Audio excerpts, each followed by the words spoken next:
ఈ సంక్రాంతికి విశాఖపట్నం ఇంకా ఏలూరు, రాజమండ్రి వెళ్ళేవాళ్ళుంటే దయచేసి ఈ వీడియోని వాళ్ళకి షేర్ చేయండి. వాళ్ళకేంటంటే ఈ బైపాస్ వైపు ట్రావెల్ చేయొచ్చా లేదా అనేది అర్థమవుతుంది.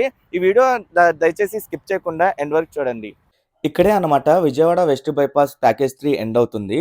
నేను ఈ వీడియో ఎండింగ్ పాయింట్ నుండి స్టార్టింగ్ పాయింట్ వరకు ప్రెజెంట్ ఎక్కడెక్కడ డైవర్షన్స్ ఉన్నాయి, ఎక్కడెక్కడ పనులు పెండింగ్‌లో ఉన్నాయి మీకు డీటెయిల్‌గా చూపిస్తాను.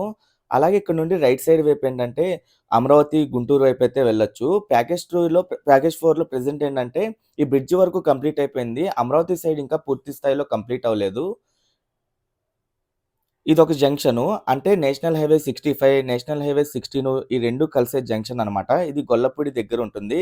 ఇక్కడ నుండి రైట్ సైడ్ వైపు గొల్లపూడి, లెఫ్ట్ సైడ్ వైపు ఏంటంటే ఇబ్రహీంపట్నం అయన్నీ ఉంటాయి. నేను ఈ వీడియో ఇక్కడ నుండి షూట్ చేయడానికి రీజన్ ఏంటంటే, చాలామంది హైదరాబాద్ నుండి వచ్చేవాళ్ళు విశాఖపట్నం, రాజమండ్రి, కాకినాడ వైపు అయితే ఎక్కువ ఎళ్తూ ఉంటారు.